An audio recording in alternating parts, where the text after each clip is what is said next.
Nope, dropped straight down. Gotta be something with their stuff.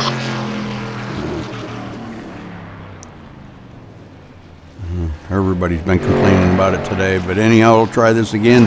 Welcome here to Midnight Motorsports, where they're running RPM Pocono 65. Hope y'all enjoy this. Joining me in the booth tonight, I got with me Roger Wagner. Welcome, Roger. Thanks for having me, Rudy. Looking forward to this event. Yeah, it should be a pretty good race. The guys have been turning laps here of, wow, extraordinary times. I'm really impressed. Pocono nicknamed the Tricky Triangle, and boy, I'll tell you what, it holds up to its name. Yeah, a few of these guys are still getting tricked. A handful of them got it figured out, though, it looks like.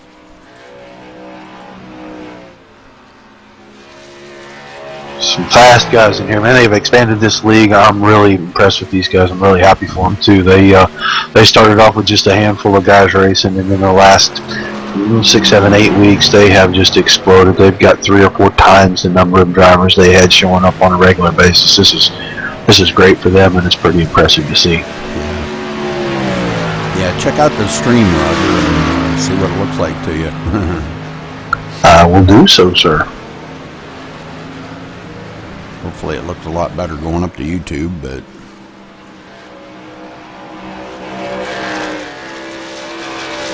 it looks like we got a few viewers already.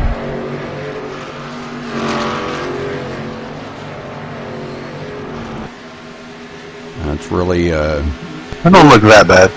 it really drops down. It seemed like when I went live to the race is when it really dropped down in frames per second. So I don't know what's going on with it. Everybody has been complaining about Twitch today. I mean everybody that I have talked to today has had problems with Twitch and asking me about it. Well, man, I don't know what they're doing, whether they may be upgrading, doing some updates. There's a lot of people broadcasting on Twitch anymore. And that's probably it, Rudy. It's probably using a lot of the bandwidth up, and it just makes it difficult to get a smooth stream sometimes. So, we got to hope that some guys get done and drop off, and it'll pick up pretty good for us. Yeah, somebody said that they told me that they broadcast and never come back up until wee hours into the morning. It was like 2 or 3 o'clock in the morning is when the frames started picking back up. So there you go. There's a lot of people that broadcast this time of the night and stuff, and like you said, you're using up a lot of bandwidth.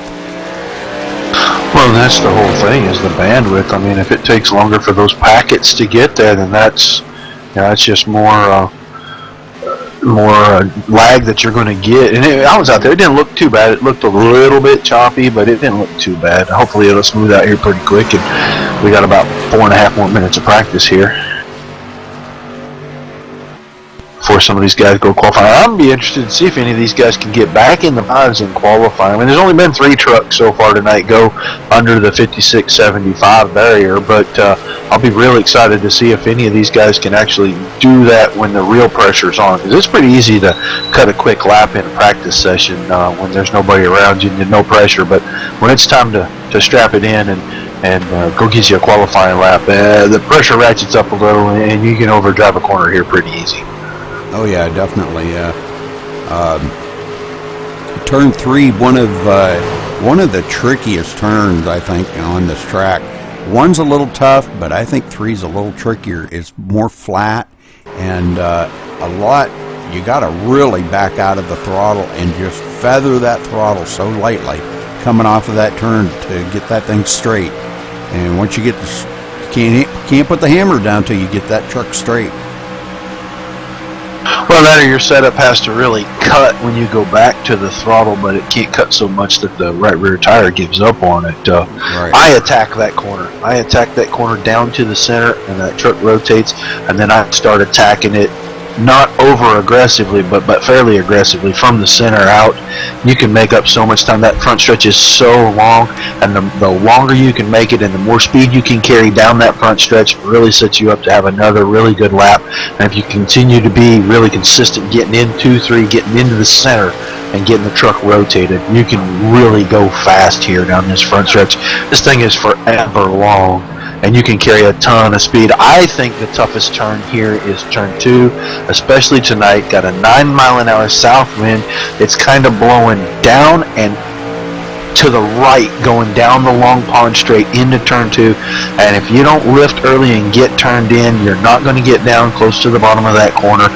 It's going to really be difficult to make that truck rotate up in the center of that corner, and if you try to force it, you're just going to snap loose, be really nasty getting onto that short chute back there. I think we're going to see several little small hiccups right there tonight, just because that wind is going to affect things. I mean, 78 miles an hour is perfect temperature.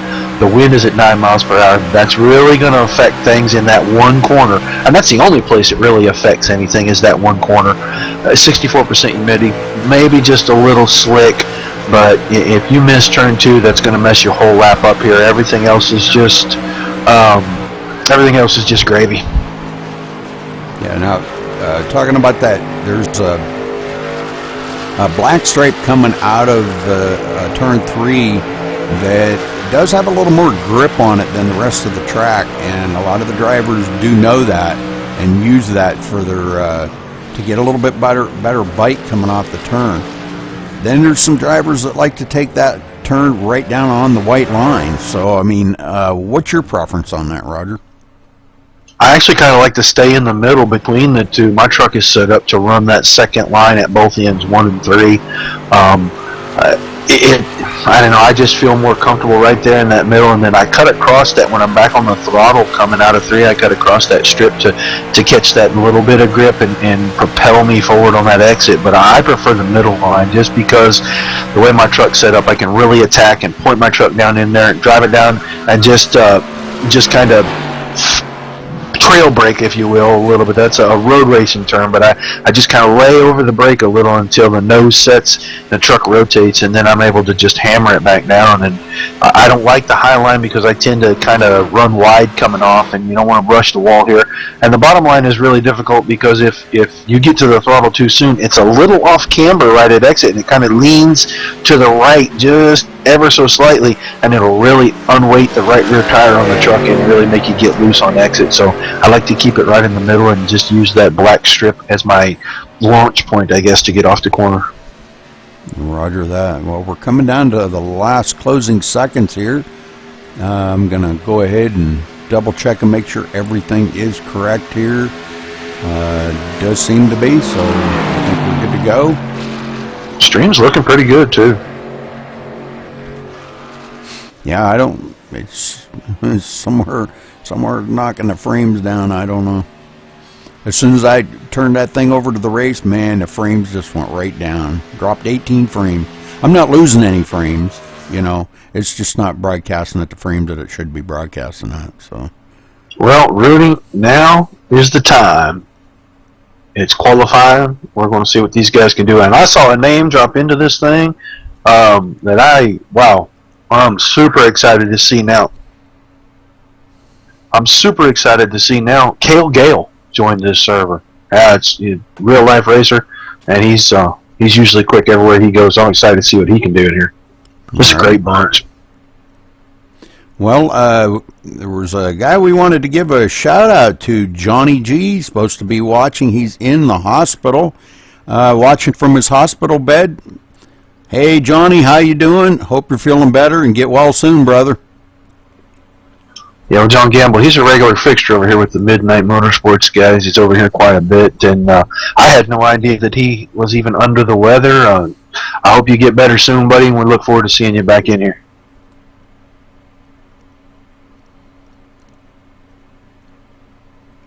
So, sponsored tonight by the RPM. Yeah, Raw Power Motorsports took care of paying for this broadcast for these guys, so they give them a little bit of publicity and name the race after them. Pretty cool deal there. RPM Pocono 65. 65 laps here tonight at Pocono. The Turkey Triangle, we're going to see probably sliding, bumping and banging, a lot of fast drafting down the front stretch. We're going to see a lot of that. Even down the back stretch, we see a lot of drafting going to be very important to try to stay in that draft too.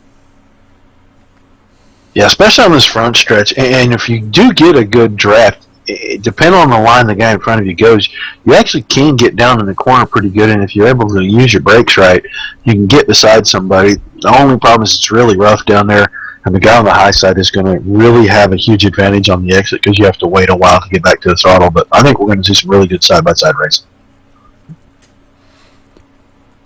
All right, David Lowe coming in with a 56.9 so far.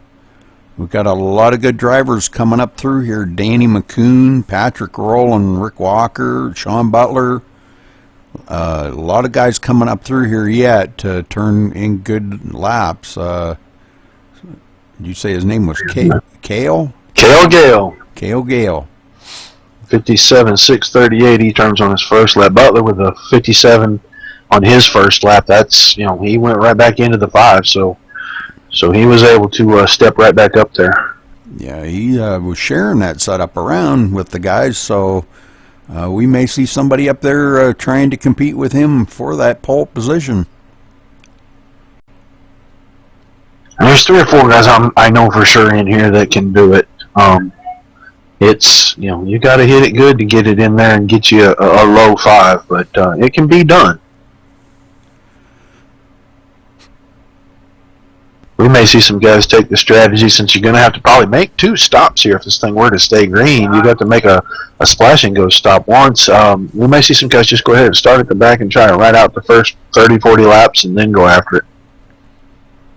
The weather, what is the weather tonight, Roger? We got cloudy skies, 78 degrees, a south wind at 9 miles an hour, and the relative humidity at 64%. Okay. That 9-mile-an-hour wind could be killer out here for some of these guys. You said it was coming out of turn 2 or coming into turn 2? Yeah, it's kind of blowing. This is a triangle, so imagine that the bottom is the front stretch, the long stretch. It's blowing up and to the right. So it's kind of blowing across turn 2, but down that long pond stretch, which is between turn 1 and turn 2. It's kind of blowing at about a 25-degree angle up the straightaway and out to the right off the back of that corner, and it really carries the truck up into the corner if you don't do it right. All right, well, we got another 56.5 in there, Rick Walker with a 596, so pretty close to Sean Butler. But so far, that's the closest we have seen. Patrick Rowland with a 56.8.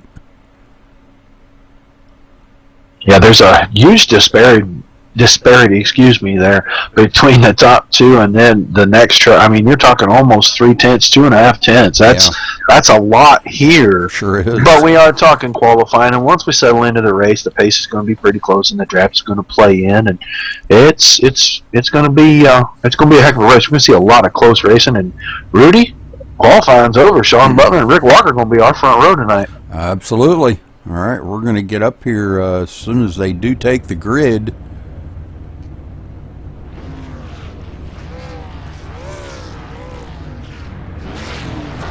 Long ways around this track. 26 trucks.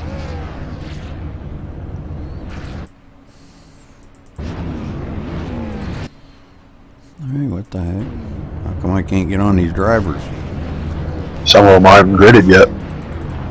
No, but I can't get on any of them. Cale Gale, I'm on Scenic. Let's see here. Let me try this again. Oof.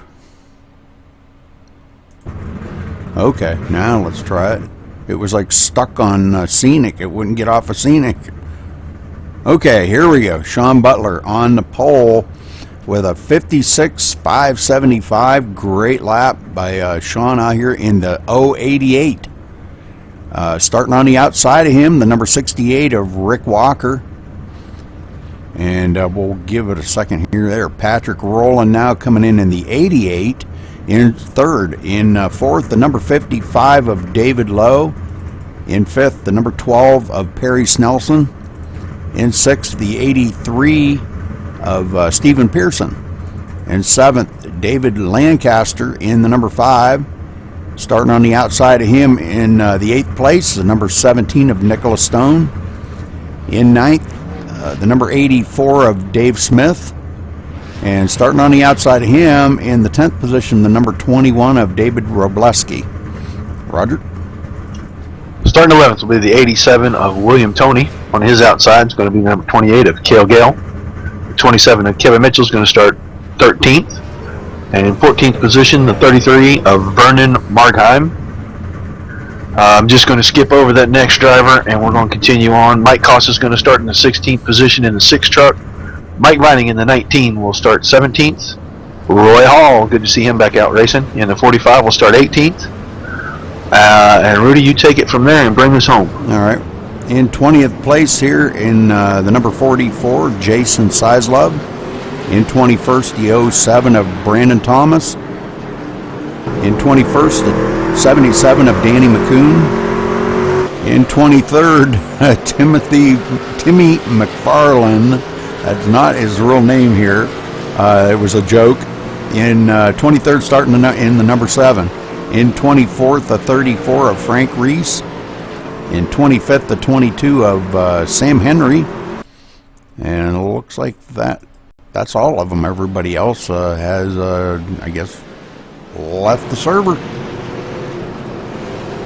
So we are getting ready to go green here. And Roger, I'd like you to take the honors and call this down once we get going.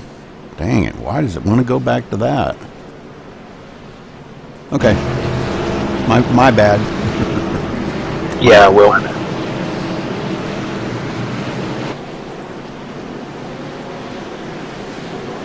Yeah, we should see some exciting racing here tonight, Rudy. These guys, everybody was not too far from each other in practice. Times are really good. It's going to be a matter of keeping it off the wall and keeping it underneath you and using that draft to your advantage, but not being too aggressive with it.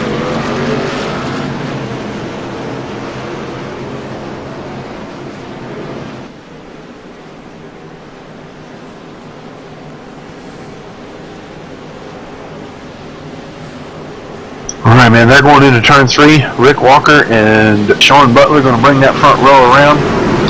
When that green flag drops, this new season for Midnight Motorsports is going to get underway.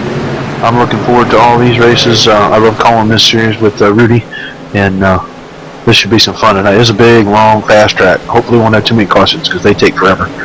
Green flag is out, and we are underway in Midnight Motorsports in the Sunday Truck Series. RPM Pocono 65. Good start, too. Everybody's even, Rudy. Yeah, pretty good start.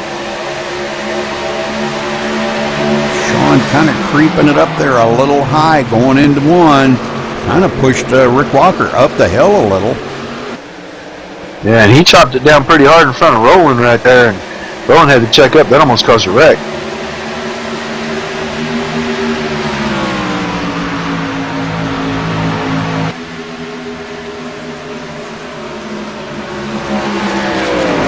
Rolling in third, them 3 already starting to pull away just a little away from 4th and 5th. Side-by-side battle going on between those two. Well, there's a bunch of side-by-side battles, Rudy. I'm watching back through this field. Wow. Yeah, they'll get spread out as the race goes on here, but yeah, we're seeing a lot of side-by-side battles here. Stephen Pearson, 3 wide, up the middle, down the front stretch, past David Lowe and Perry Snelson right there. What a move. He had a great run off of 3. Cale Gale getting by David Robleski and sticking his nose in here, wanting to get a run to come up on the inside here of the 17 of Nicholas Stone. And another side-by-side battle right up in front of them. David Lowe up in the 8th position. He kind of drifted back a little bit. Back in the 8th position, started 4th. I think he's just kind of being patient right now. He picked up a little damage in that initial lap right there. I think he slapped the wall down there in the tunnel turn, and he's got a little right front corner damage, a little right rear damage, and he's been under fire the whole race just because he's a little off the pace right now. Boy, we were almost 3 wide coming out of turn 3 there. Not a good thing to get damaged right off of the bat like this, so.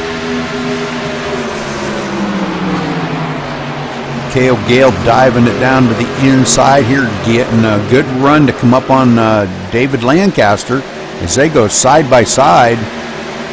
Coming down the backstretch here, Lancaster's still got a good run coming off the turn.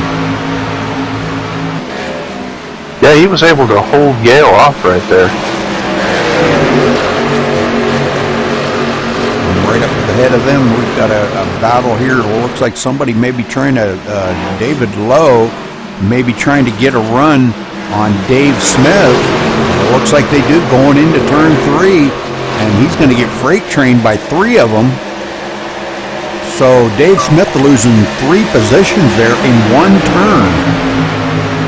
Yeah, he moved out of the way there for that one car, and that cost him 3 spots in just a matter of 1 corner. That was pretty fast. Yeah, that was,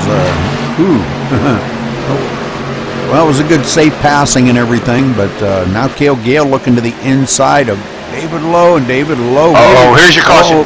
84. Smith, and just lightly into the wall. Oh, and somebody else getting into big crash. Oh, Why? That was like a long time after.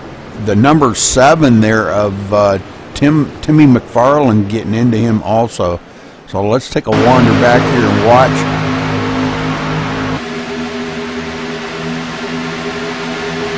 Wow, the 84 barely touched the wall. Probably would have been okay. He still would have had a reset regardless, but wow. And then he just kind of swerved it back in front of McFarland. Yeah, he really lost it and caught the edge of the grass and just barely tapped that wall. He would have been fine, but along comes the 7 of Timmy McFarland right there and just cleaned him right out, and Dave Smith had to tow. Upside down, got a tow. All right, so first caution of the day, and this is going to shake things up a little bit up here. You think we're going to see pit stops on this? Yes, I do. We're going to see a variety of strategies: 2 tires, 4 tires, no tires, fuel only. We're going to see a variety of strategies.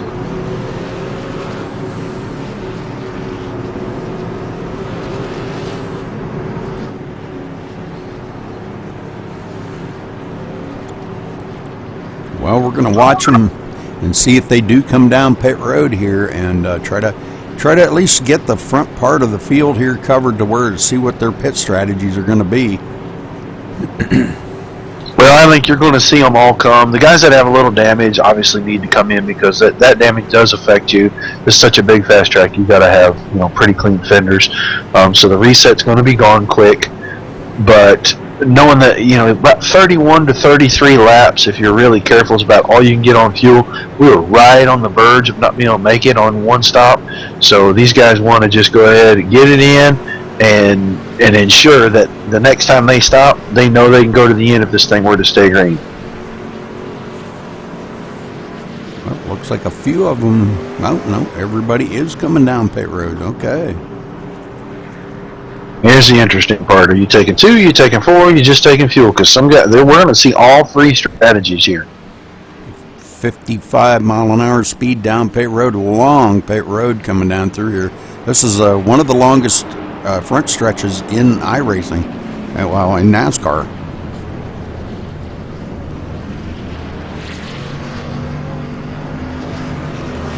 All right, 2 tires going, right side tires going on, and looks like left side tires going on as well of all of our leaders. And Sean Butler. Interesting. Interesting, I didn't see somebody take 2.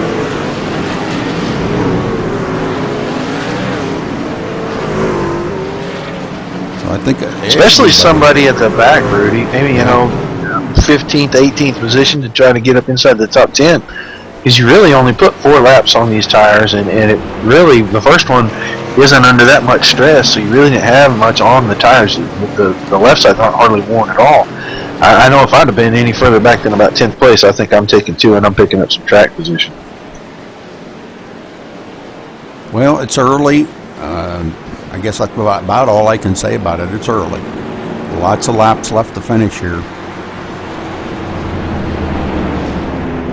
And Mike Vining and Brandon Thomas stayed out, but neither one of them got to lead a lap there.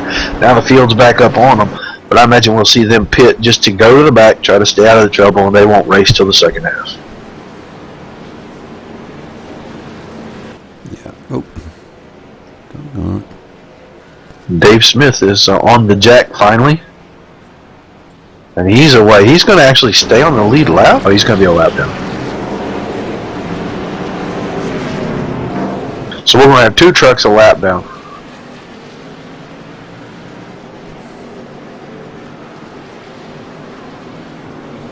Now it looks like Brandon Thomas heads for pit road, but Mike Vining's staying out.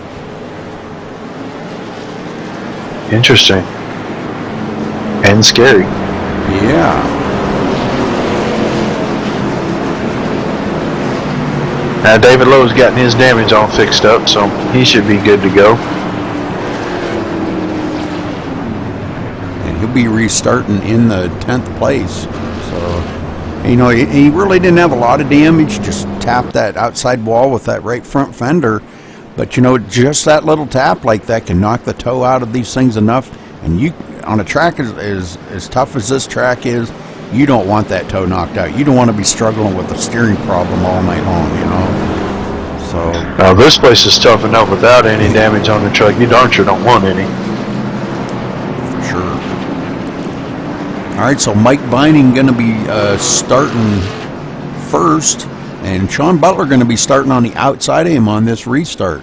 Rick Walker third, Stephen Pearson fourth, Perry Snelson fifth, Patrick Rowland sixth, Cale Gale seventh. Cale picking up a lot of positions on that pit stop. David Lancaster eighth, David Robleski in ninth, and David Lowe rounding out your top 10.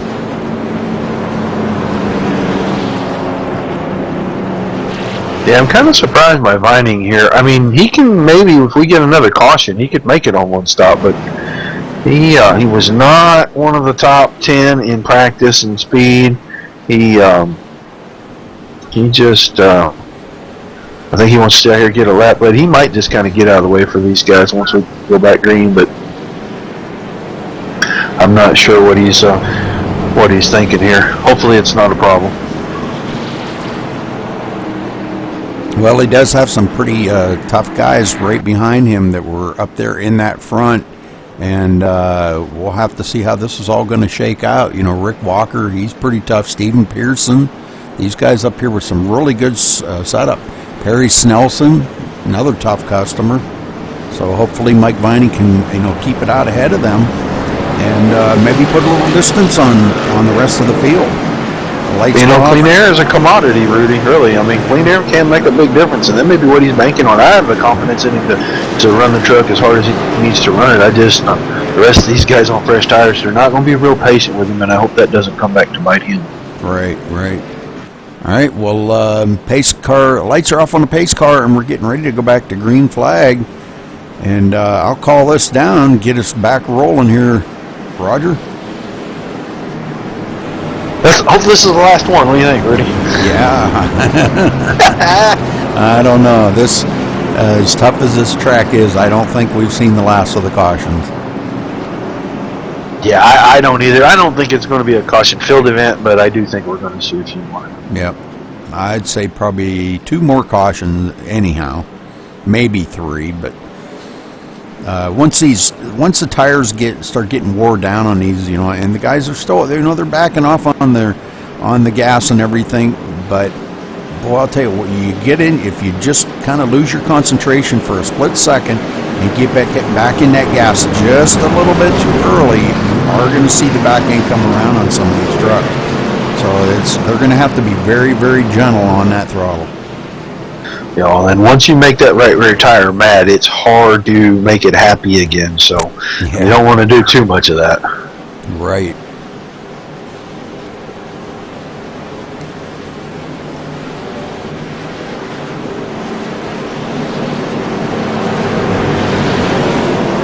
Yeah, the drivers are chattering about fresh versus no tires, but I don't know that that's going to be a huge issue. I just know these guys are really fast, and everybody wants to get what they can get right away. So, all right, pace car getting ready to duck off, and I'll tell you, this is a quick green flag, and it goes green right away. And Mike Vining gets a great jump here. So does Sean Butler. The whole field actually did really well on that start.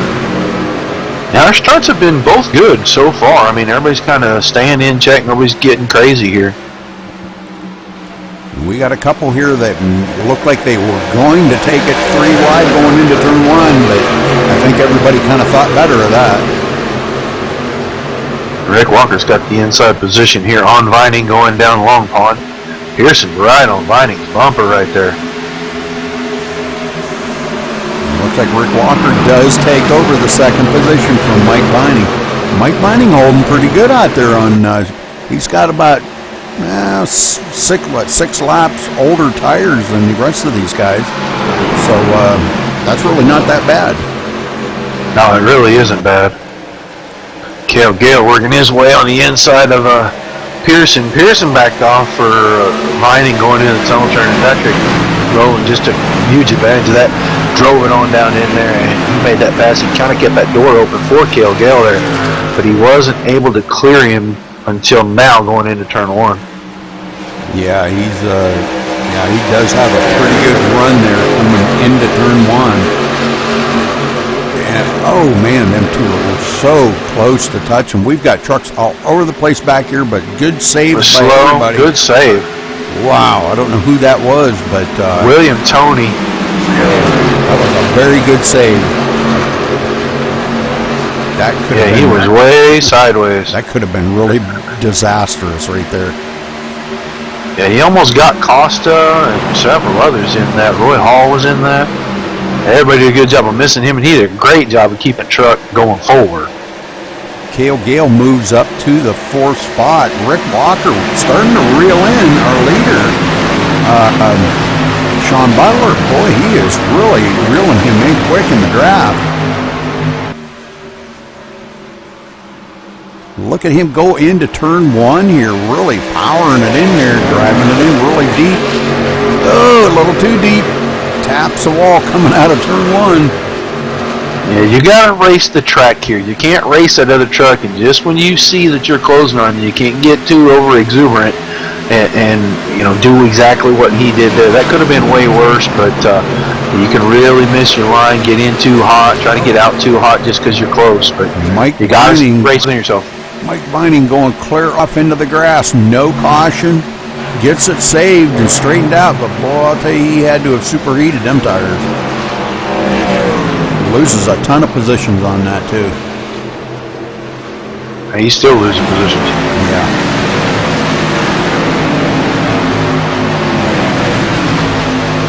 And I think it was just a matter of getting into the corner on a wrong angle. It's a little snug in the center down there with that wind. And he did not get the run off that he wanted. Had to put some wheel in it, snapped it loose. Good job by everybody else missing it. Yeah, that was great. Some great driving right there. I mean, yeah, he was clear down on the grass. Yeah, some of that what we were talking about, the turn 2 stuff there. That's exactly what you're going to see if you miss your line. We're seeing a pretty good battle shape up for 4th place right here. Pearson is all over the back of Gale. And he uses Rowland as a pick, and he's going to go to 3rd right here. Yep, great racing going on. And they both get a run, and they're both going to go by Patrick Rowland. So Patrick giving up a couple positions right there in 1 turn. But look at this, the leaders have just checked out on the field right now. Cale Gale looking like he was going to dive it in there on Stephen Pearson, trying to hold it in the turn. Yeah, I thought he was going to try to draft hero that for a second. He really did a good job of getting in there and not worsening that issue. Yeah, Cale got pretty loose coming off of 1, but managed to slide it back in behind Stephen Pearson. And Rick Walker has caught Butler. I think he's just stalking him right now. Oh, we got one in the wall back here.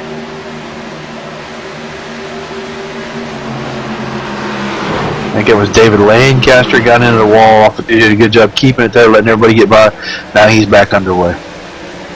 He's going to fall quite a ways back early. Yeah, he'll go back to the 11th position. Looked like he was running in about 7th or 8th. So he loses about 3 positions on that. Patrick Rowland and Cale Gale having a heck of a battle through one as Rowland really loose and gets into the fence, and he's going through the infield. Oh, keep it out of that other. We did not keep it out of the other fence. That's going to leave a mark. Yes, it did. Let's go back and take a look at that as he did get really, really loose.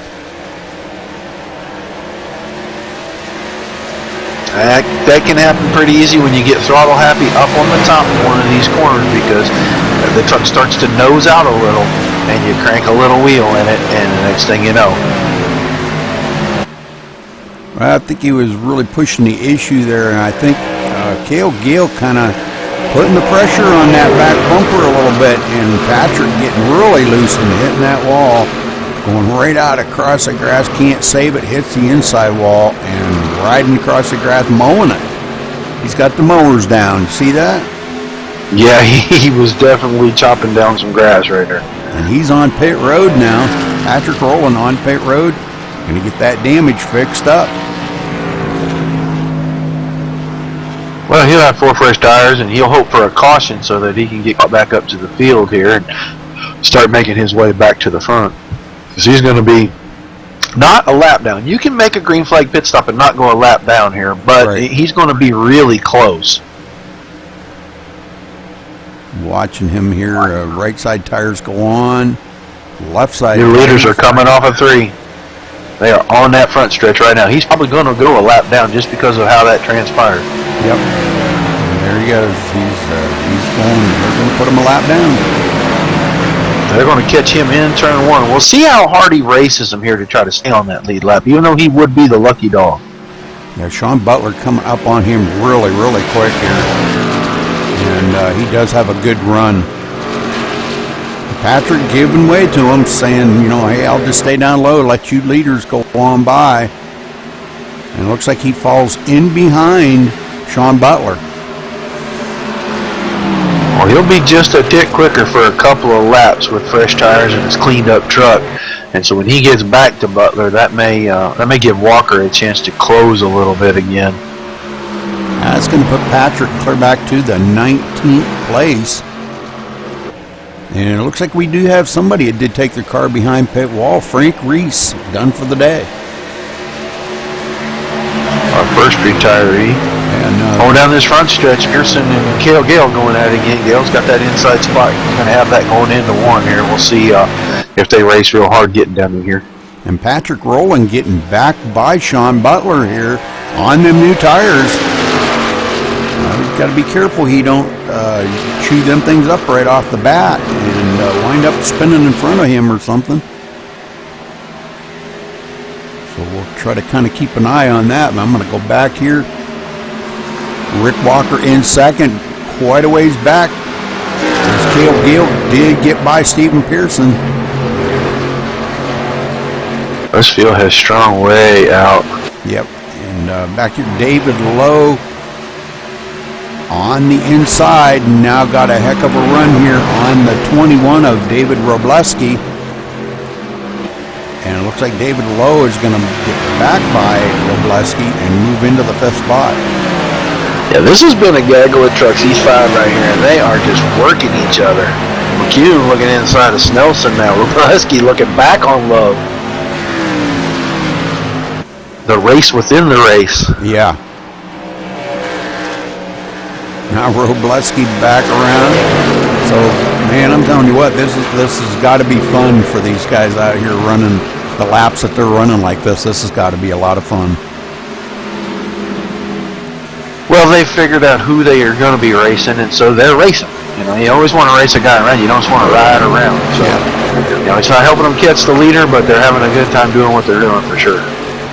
They all look evenly matched, too. Oh, yeah, definitely. Yeah, these ones right here, 5 of them running right together. They look really well running together. And Walker's back to almost on the bumper of Butler going down the front stretch here. 19 laps. Where this field is strung out. Patrick Rowland, the last truck on the lead lap at 19th position, barely in front of the leaders. but it's a half a track around to find Sam Henry. He just come off of turn 2. The leaders just come off of turn 1. Actually, I'm sorry, he came off of turn 3, and the leaders came off of turn 1. So he's about a half a lap behind these guys. Man, oh man. That's a lot to make up. But, oh, Rick Walker on the inside of Sean Butler. Now, Sean got really loose. And Rick Walker going to take the lead away from Sean Butler. Is this our first lead change? No, it's our second. Our second. Oh, yeah. Yeah, Mike Vining was out front there for a bit. And then Walker got loose in 3. So Butler's going to have a run and probably go right back by him. Yeah, he's taking a dive down into the bottom here. So going into turn 1, Sean Butler may be able to get back by Rick Walker. But Rick went up there and at least led a lap. The bonus points add up throughout the season for sure. Sure do. One at a time, man. I'll tell you. It does add up. Now Rick taking a look on the inside again, says, nah, I think I'll just ride here behind you. But going back here, I wanted to look real quick. Cale Gale is actually starting to reel them two in and I'll get it out right, distancing himself from Stephen Pearson. Yeah, I haven't been watching. I've been watching that group still. Robleski's gotten away in the next group, and McCune got by Lowe. And now Lowe really works it down hard into 3, trying to get back by him. But he's got to check up, and that lets McCune get the run off the exit. Perry Snelson's still in that bunch. Nicholas Stone, but they're getting run down by David Lancaster, who was quite a ways back before, and now is just within a stone's throw of being in this bunch.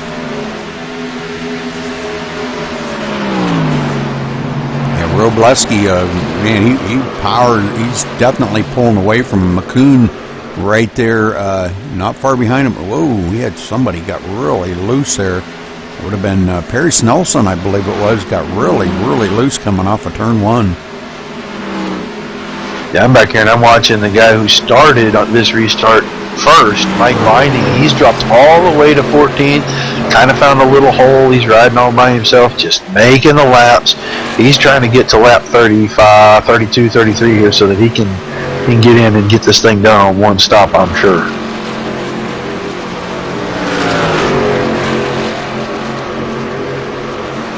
Brandon Thomas now up to 12th, doing a great job. Not one of those, just wasn't really comfortable with his setup tonight, and I'm not sure, just maybe struggling a little bit, but doing all right. He's hanging in there in 12th. Yeah, just not sure how to get around here quick. He little uncomfortable at this track. I mean, you got to have a road racer's mentality to race here, because it's 3 completely different corners with 3 completely different entries, 3 completely different exits, and you've really got to have a road racer's mentality to early apex the right corners and run this place efficiently. And some guys it just doesn't click with, and Brandon Thomas is one of those guys. I think this place just doesn't click with him. Mm-hmm. Costa, they're running in the 13th spot, almost in clean air, because nobody really ahead of him. So he's pretty much in clean air. And again, like we were talking, Mike Vining absolutely in clean air, but he's getting a lot of pressure there from, is that Roy Hall right behind him? No? I actually think that no, caution's out, caution's out. It has to be off of 1. Oh, Stephen Pearson into the wall in turn 1. Yep. So let's take a look. Oh yeah, he hit a ton going in there, head first. Got up off that bottom, the back end tried to step out, and he just could not collect it. From the penthouse to the outhouse, just like that. It looked like he went in pretty good, but it was the coming out part that did not agree with him.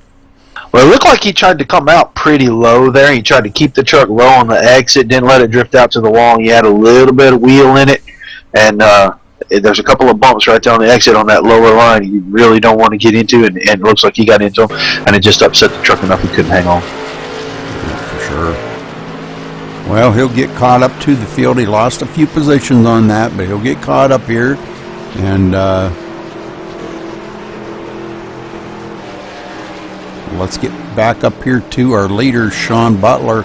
And I believe we're going to see all these leaders come down pit road because Oh yeah, they can. I believe they can make it the rest of the way, can't they? no, No? you'll be about 10 laps short, Okay. plus or minus a lap or two. I think when they come out of the pits, Rudy, I think I'm going to try to holler at old Rick Walker and see. He got up there to lead him a lap. I'm going to see if he thinks he's really got something up there for old Butler. Yeah, he's been staying right there with him, mirroring every move that he's been making. So, yeah, might be a good idea.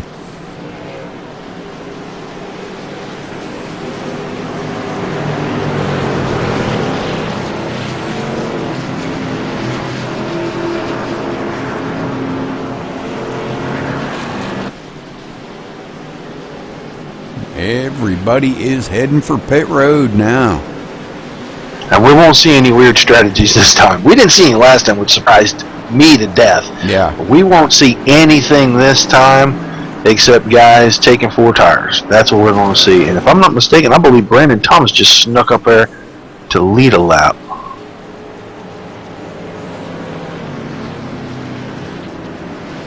All right, our leader. Dave Smith ought to be our wave around truck. Sorry to interrupt you, Rudy, but I'm just looking at this, and Dave Smith should be our wave around truck, and he is. There he goes. All right, right side tires going on. Oh, Rick Walker changing right side tires only. Now, I don't know. That could hurt him in the long run. You know, Rudy, sometimes it feels stupid. Because I said no one would do that, and here we go. Yep. Oh, well, you know what they say. Yeah, well, I put the cart in front of the horse for sure on that one. Well, I think I'm going to jump down here and see if I can't talk to Rick.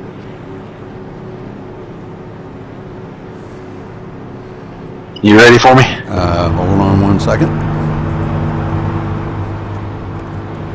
All right, go ahead. Rick Walker, Roger Wagner, up the good. You got a copy?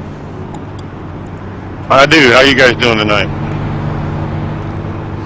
Well, man, right now I'm feeling just a shade sheepish. I just got done telling Rudy, we didn't see anybody take 2 on the first pit stop. We're definitely not going to see it after that long run. And here you go making a liar out of me.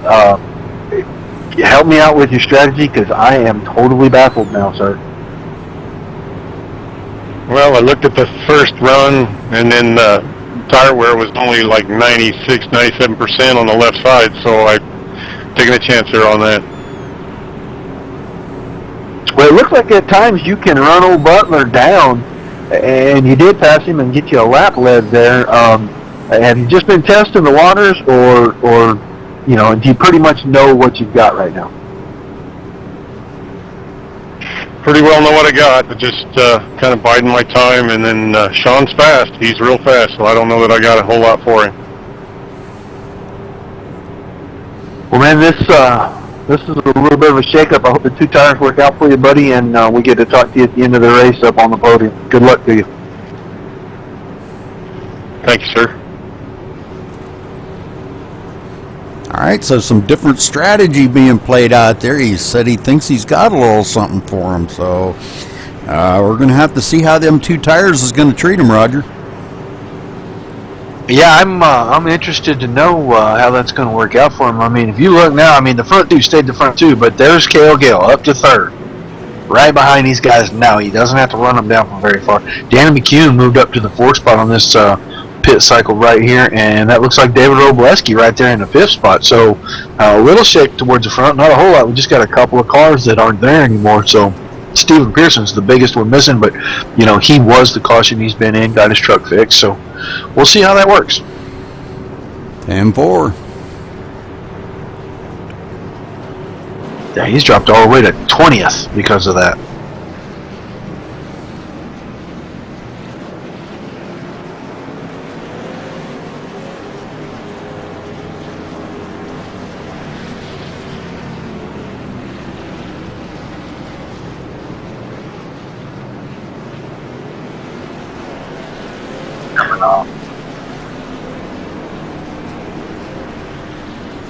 Well, Cale Gale going to be starting third there, right behind Rick Walker. So not sure how that's going to work out. We're going to have to see. He likes to take that real low line going into one. So if Sean Butler does not get that thing down there in time, Cale Gale could get by him going into turn one. But the only problem is he can't seem to hold it there.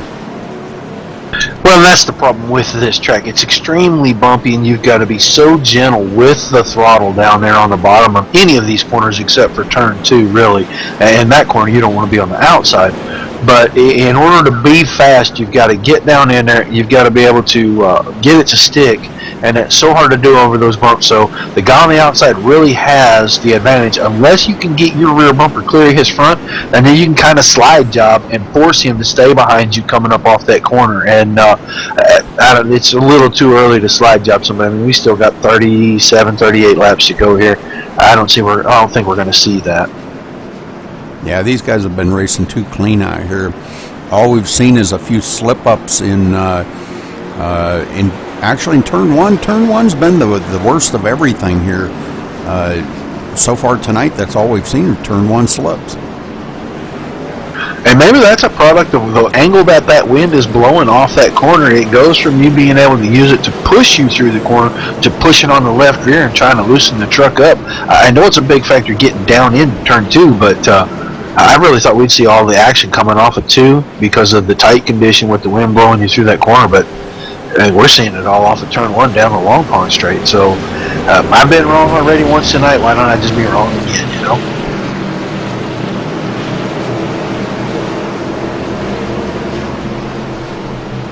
Oh, we still got 20 trucks on the lead lap, and I believe 21 on the track right now, Ruby, so not really any fallout. Yeah, Vernon Margam was the last one that dropped out of the race, so 21 trucks. Margam Reese, and I don't think Vince even started the race, did he? Nope. Man, they let that pace car get way out in front of them this time. Call it down, Roger. You bet. Rick Walker, Sean Butler going to bring us to a restart here on lap 28. We're just getting to the halfway point, just a few laps short, and the green flag is out. Another good start by everybody up front. I mean, it's nice and even. This looks really good. Sean Butler and Rick Walker go side by side down the front stretch, and look who Cale Gale's teaming up with there. Wants to stay down on that low side, and we're going to have to see how this low side works out for these guys. It's not going to be as good.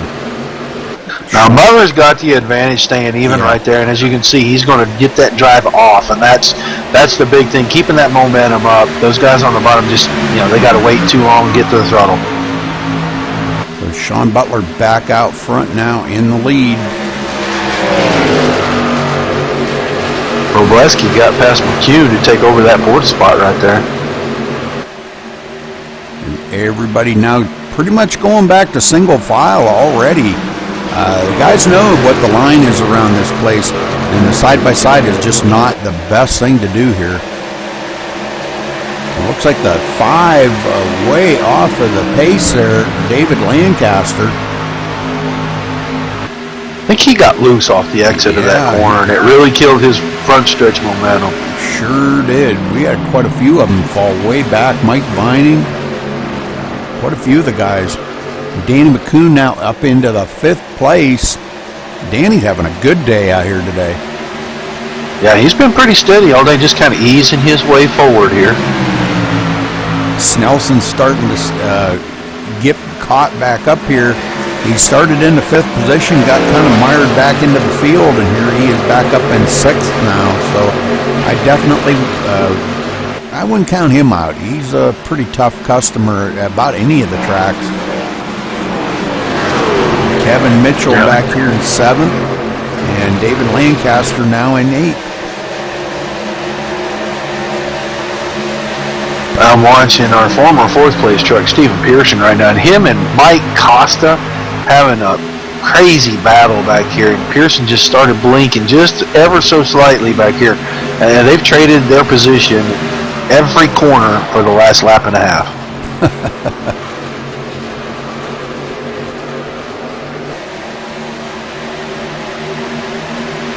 Got a little action right here in the middle of the pack. Roy Hall being challenged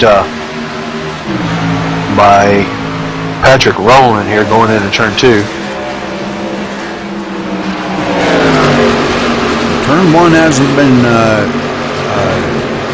favorite to Patrick Rowland, so let's see how they do coming down the front stretch here and going into turn 1. They got a little, man, I'll tell you, that was really close.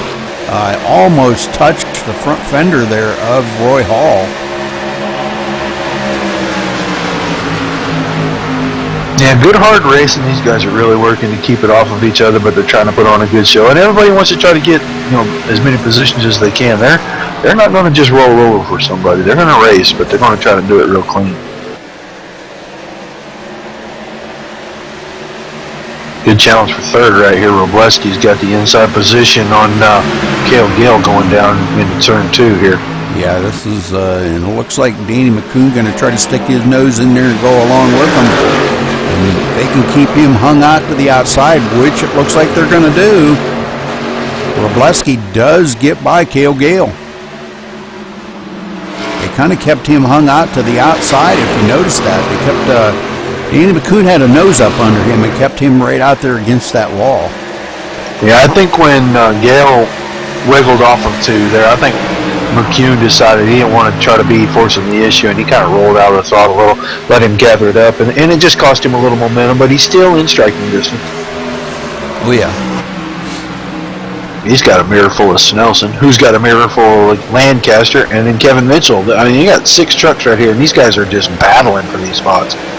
Now, Cale Gale pulling out like he's taking a look here on the inside of Robleski. Got a great run. And it looks like going into 2, he is going to be able to, I don't know, pretty loose going into 2. He'll get the run off because Robleski's going to have to wait on that high side and not push out. Yep. McCune's waiting for him to figure out who's going to do what so he knows where to go. That's what you say about, each one of these turns has a different turn in, turn out, and throttle in and throttle out. So, it's pretty tough. Oh, man, I'll tell you what, Cale Gale got really loose coming off of 3 that time. And look at 2, he loses 2 spots right on the front stretch. Almost. Mine was a third. Yeah. Yeah, if Lancaster can stay with his momentum here in turn 1, which he can't. He went in way too hard, drifted up the hill.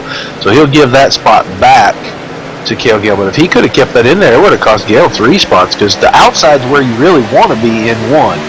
The inside where you want to be in 2, and in 3, it all depends on how your truck works. Both places can be good. Meanwhile, the leaders are gone.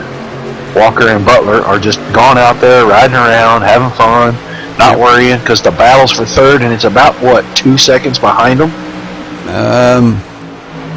Robleski is 3 seconds, actually, almost 3 seconds behind Sean Butler. They are putting on a good show, though. The race really seems to be for third tonight. Yeah, these guys really battling hard up here for third place. And, if you think about it, Robleski up there with McCoon and these guys in tow, like you said, they're running their own race, race within a race, and they're just enjoying themselves right now like they're leading the pack. So, good luck to them out here. Just battle their own little battle going on here. Yeah, that's a racer's mentality. You always want to race the guys around you because they're the guys around you. So, as long as it doesn't end up hurting somebody, I'm all for it. Look at that, Robleski crazy loose off of 2. McCune on the outside, but I don't know if he can make this stick right here. Well, he can if Robleski does that. Oh, man, yeah. And then right behind them, another battle. And it looks like Snelson and Cale Gale get together. And it looked like Cale Gale not fare out of that well, but boy, he got a run coming down that front stretch. And going into turn 1, Cale Gale, ooh, man. Wow. Him and Snelson almost close. touching. Yeah. Pucker factor 4 right there. I'm telling you. Looking cost back Nelson a bunch of momentum through turn 1 and 2 because Gale got way out in front of him. It just pushed him up into the high side. He's going to lose a spot to Mitchell. Cale Gale happened to back out a little bit going into the turn because Robleski's right there. Well, that little bit of broken momentum with Paris Nelson there, you know, and it still affected him from the entry to turn 1 all the way through turn 2. So it shows you just how much momentum means in this truck on this big track. And now it looks like Cale Gale is going to got a pretty good run there that time coming off of 3 as him and Robleski go side by side down the front stretch. But Robleski on the inside here. Now Cale Gale does get the run on the outside. But and Robleski really loose. Whoa. That momentum breaker is going to cost him a spot. Not 2, though. Unless Nelson pushes the issue. When somebody's on the outside of you like that on turn 1, you gotta be able to let it go out to the wall. Now Robleski just loses 3 positions right there in one straightaway. But from turn 1 to turn 2, and like I said in the last lap, that momentum, if you break it just the slightest little bit, it takes a long time to get it back here because it's so, every straightaway is so long, and that second corner is so fast that by the time you're back up to speed, we're back around on the front stretch, and you got to go through the whole thing again. But you don't want someone on your outside going through 1 if you're coming through the exit, because you can't get the power down, and when he tried, he got loose, and that let all those guys get by him. Kevin Mitchell trying to take a peek here on the inside of Cale Gale, but just, oh boy, I don't know, it's awful loose right there. Danny McCune really loose off of turn 1, lost all of his momentum, and he's going to lose at least 1 spot going down the back stretch here.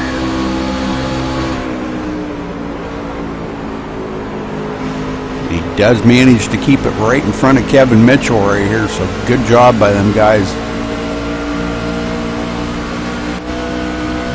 And the 2 in the front are just kind of holding station, not really going after one another, just kind of riding around here.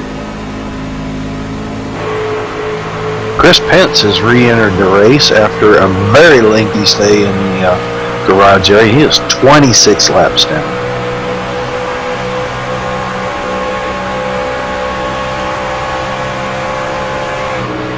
It looks like we have another one that fell out with Sam Henry.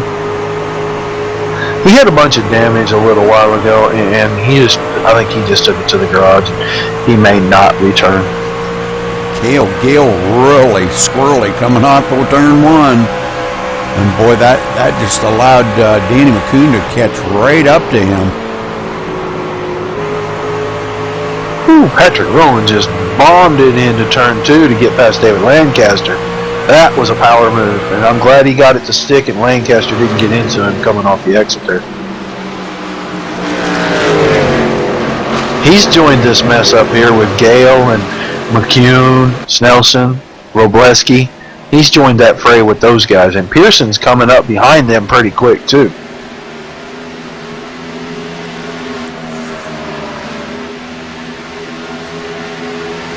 And meanwhile, back at the farm, 5 seconds ahead of everybody, Sean Butler's cruising around with Rick Walker in tow. Yeah, Rick Walker's closed right back up on the back bumper of Sean now. And I don't know if that might have been, maybe that might have been by design. Those two maybe conversing back and forth and saying, you know, if we do have a lead out here, we may be faster if we hook up together and do a little drafting. And you know, if they can draft together, they could probably pull away from this field by a lot. Not that they don't already have a big lead on everybody. Caution, caution, caution. Ooh, not what these leaders wanted to see, but. Oh, I've got who it is too. It was the 21 truck there, Robleski.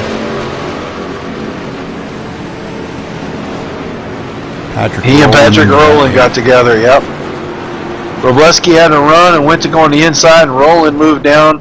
I don't know if it was to cover the spot or if he thought he had a run on Kevin Mitchell, and Robleski was already in there and nowhere to go.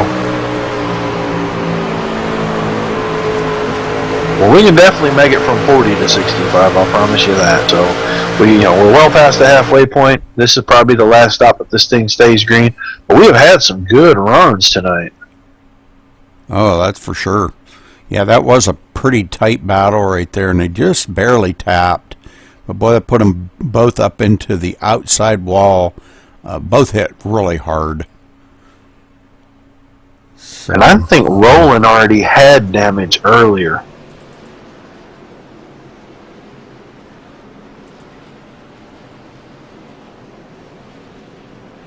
Well, that's going to help Walker. He's going to be able to get 4 freshies, and then he might be able to do something with Butler.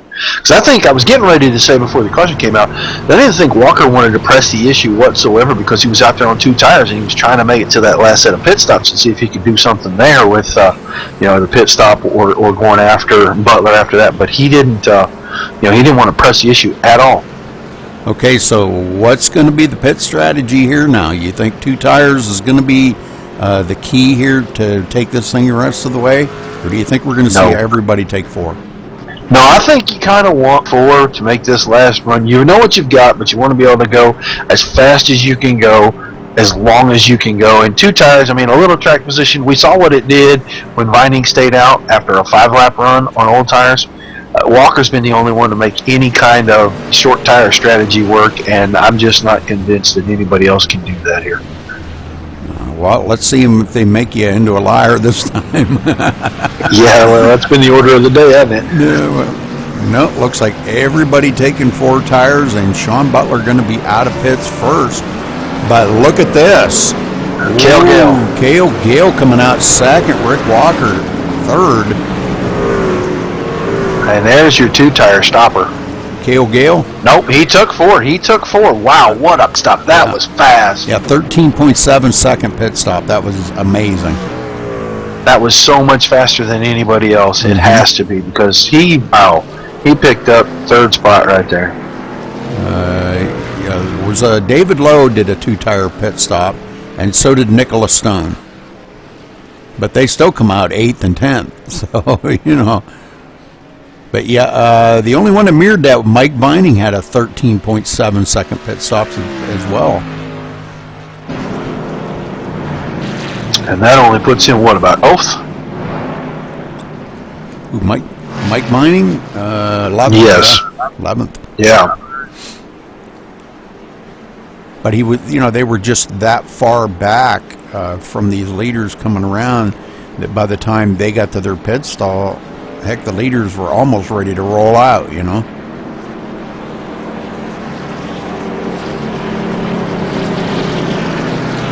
Oh, they're discussing the lucky dog, so.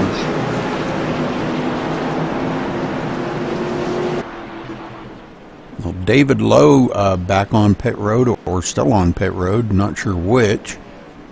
The 84 of Dave Smith, is that who just rolled on the pit road? Yep.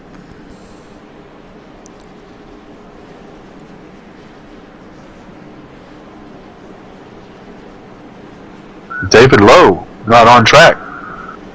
Oh, no, there he is. He blinked out and I lost him.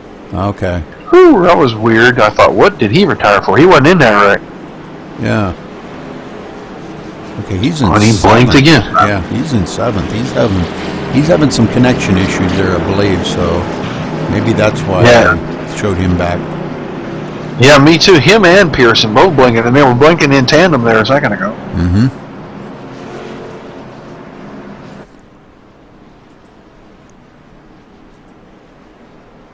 Butler, Gale, Walker, McCune, and Mitchell, top 5. Not a whole lot different, but just a little different on this restart than the last one. All right, well, 20 cars left on the track. And it looks like the last one, which is right now the only one a lap down, is Timmy McFarland. So, but I'm not sure. Yeah, and he was 2 laps down. Yeah. He got the waves in 1 lap. He needs another caution to get back on this lead lap.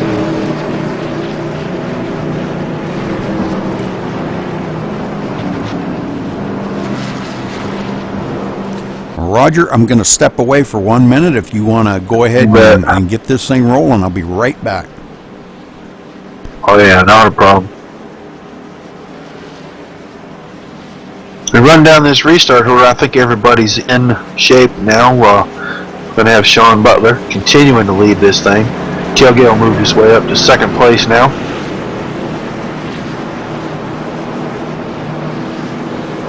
Dave Smith was shown in third, but that's Rick Walker.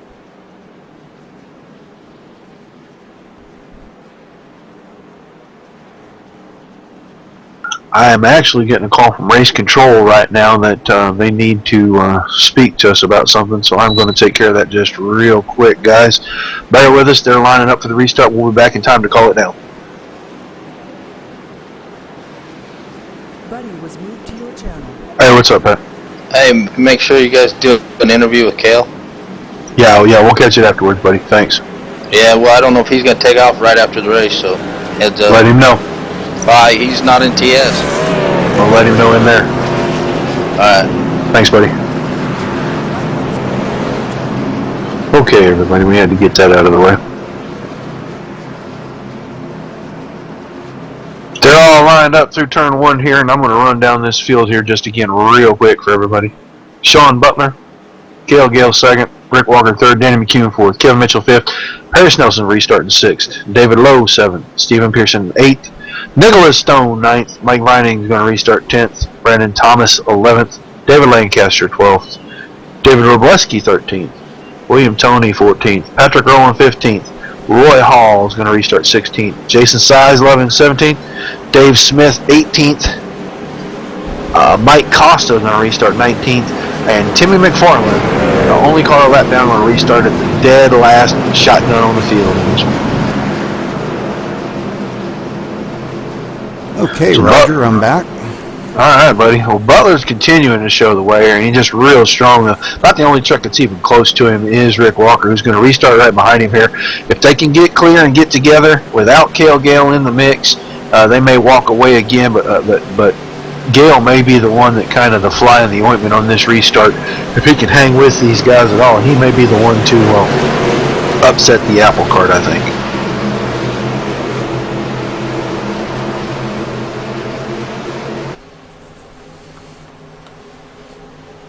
All right, pace car's about to duck in. We're going to go green right away here.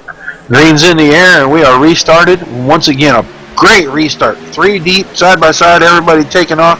And Gale not letting Butler get away. And if he can hold that getting down into turn one, he may have this lead coming out of here. Ooh, side by side going in. And Butler really, Sean really had to lay off the throttle a little bit.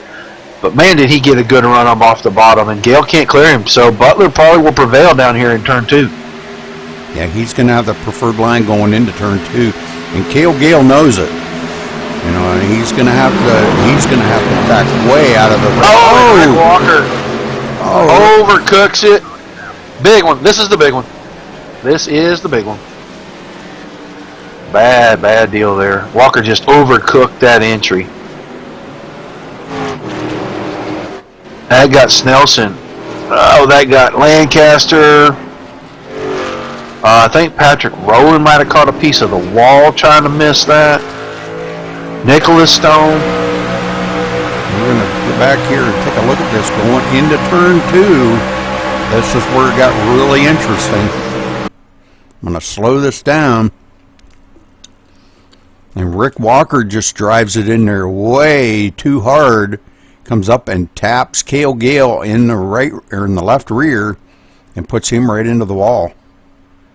Yeah, I think what he was trying to do was keep that door open and not let Gale get down behind Butler.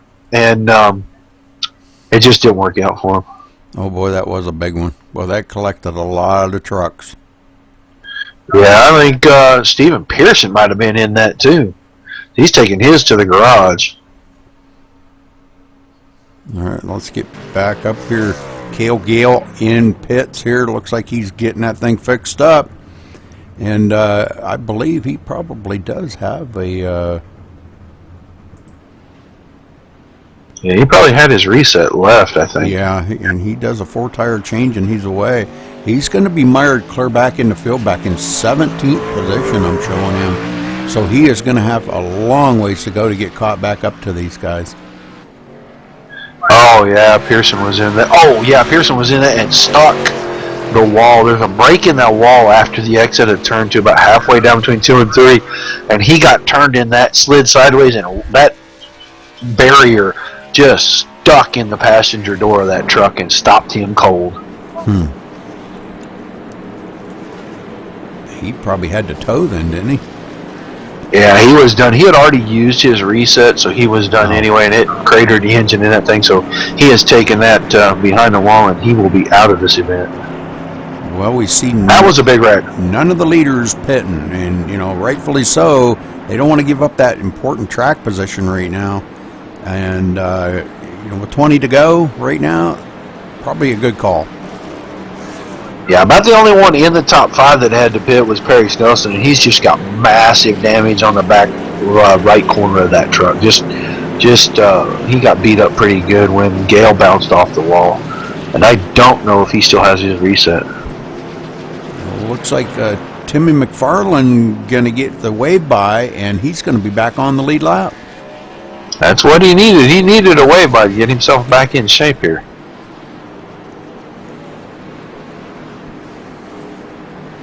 Mike Costa got a piece of that. There's at least 8 or 10 trucks in that. That was about half the field got in that. Yeah, everybody got a little piece of it somewhere. So looks like we're the only one that I'm showing a lap down now is going to be Nicholas Stone. And he was part of that wreck. And he had to tow. But we've still got a couple of guys on pit road here. Perry Snelson on pit road. David Lancaster still on pit road. And Lancaster's got a bunch of damage on the right front corner. Snelson's got a bunch on the right rear corner. And his rear end looked like it was knocked loose in that truck. And looking at that thing, it looks like it's sagging pretty good. All right, taking a look here at the race analysis we've had. This is caution number 4, and we've had 9 lead changes in this race so far, and that being amongst 1, 2, 3, 4, 5 different drivers. Well, it's been a good event. I mean, we've had some cautions. We just had the big one there, but it's been a really good, solid event. We've seen some really good racing. And now, if you look at that front 5, Sean Butler's still out front. Rick Walker hot on his heels. Danny McCune, Kevin Mitchell, Mike Vining, Brandon Thomas. These are guys that haven't been much inside the top 5. McCune's been up there a couple of times. The only way Vining got in the front, he stayed out on older tires, and that ended up putting him back to 14th before we got the caution 2 cautions ago. But all these guys are right back up here again. Clean trucks, stayed out of trouble, and you're just putting yourself in position for a good finish when you're smart and you stay out of trouble.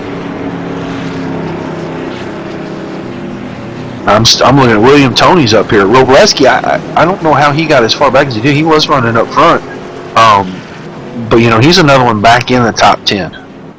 Roy Hall, Dave Smith back up there. And he was a guy that stayed out the last caution, pitted, and went to the back.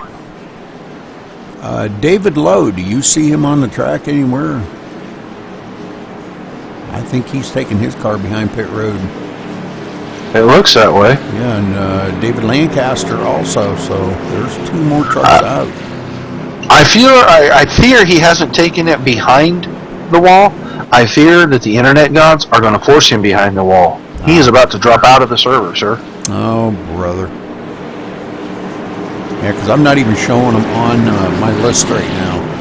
Yeah, his quality is under 20 and his ping is over 250. He's not long for this virtual world. Boy. Well, you're going to see his name pop up any second and drop out, bud. We're gonna probably get the green here with about 17 to go. So I kind of look for this to go the green the rest of the way with 17 to go, because these guys have been putting on a great show up here. Now we've got, like you said, a couple new guys up in the front. Mike Vining, Brandon Thomas, William Toney, these guys up front now. Robleski's already been up front, so he no stranger to him. Let's see if these guys can get back up there. Roy Hall, Dave Smith, Mike Costa, Patrick Rowland running in 12th, Cale Gale back in 14th position. Only got 16 on the lead lap. Snelson, Lancaster, Stone, all a lap down. Pearson's out. You're going to see David Lowe drop to a lap down here in a second because he has just left the server. He had internet connections before we started and he thought he got them smoothed out. Apparently that's not the case. But yeah, I mean, we still got a bunch of trucks who really still have a shot to win this, depending on whether it goes green or we get any more cautions in. I hope they don't make a liar out of you this time.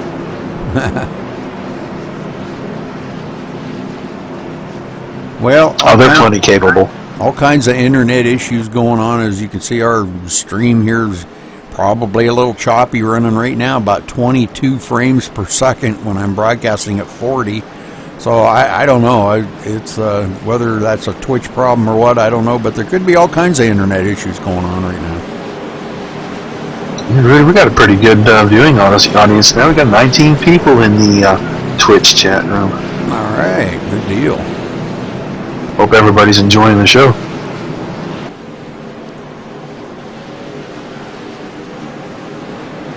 Well, everybody's been having Twitch problems today. I don't know what's going on with Twitch, but everybody I talked to said they've been having trouble with Twitch, so.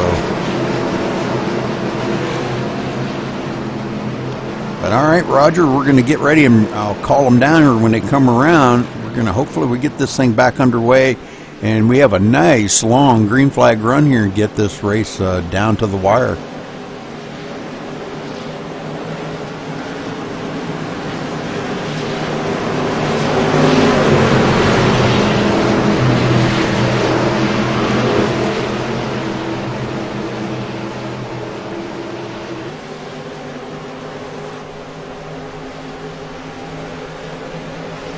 All right, pace car's off, green flag flies, and Sean Butler hits the gas. Looks like Rick Walker nailed that gas quicker than Sean did. I think Sean was sleeping a little bit on that restart.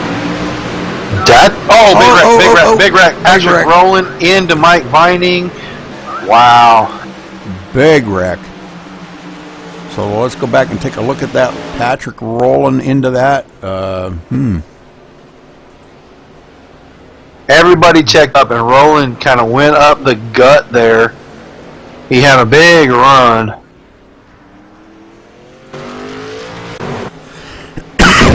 Excuse me. Dang. Wow, that was a wild ride. I don't really understand. Yeah, he did. Boy, he went right up the middle. Just got into the right side of the 19, bounced off and hit the 84 there, and that just starts a big chain reaction. Man, he should have never went up the middle like that. Wow. Maybe just a bit too aggressive right there. Yeah. All right, and that's going to bring out a bunch of tore-up trucks again.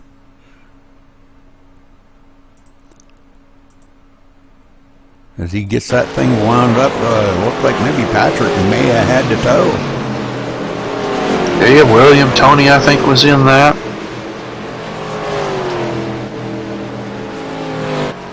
There was a checkup from about McCune on back on that start. Everybody kind of powered it up, and somebody up at the front didn't quite go. I think it was Sean Butler who kind of held up that inside line, and the guys on the outside got a good run, and Roland got a fantastic restart, and he just decided to take it right up the middle. And we've said it a million times, 3 wide is not necessarily the best choice you can make.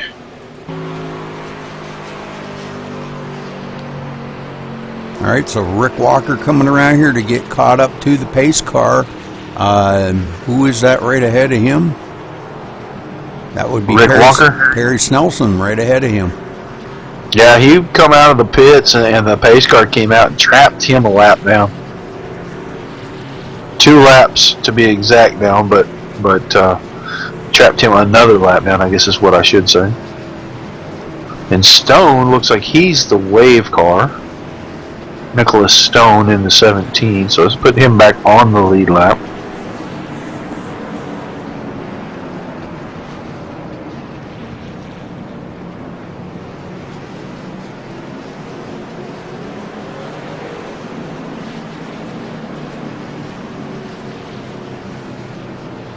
Got several on pit road here. William Tony, Mike Vining,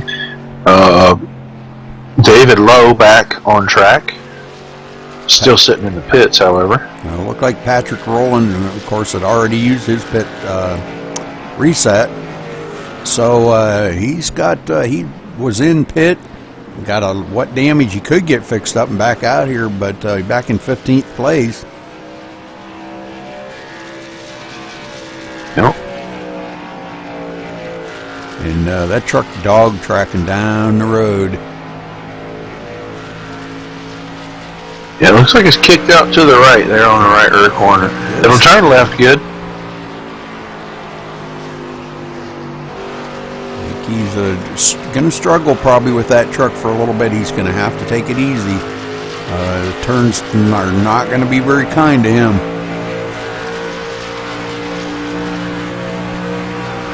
No, when you bend them up, they don't quite run the same.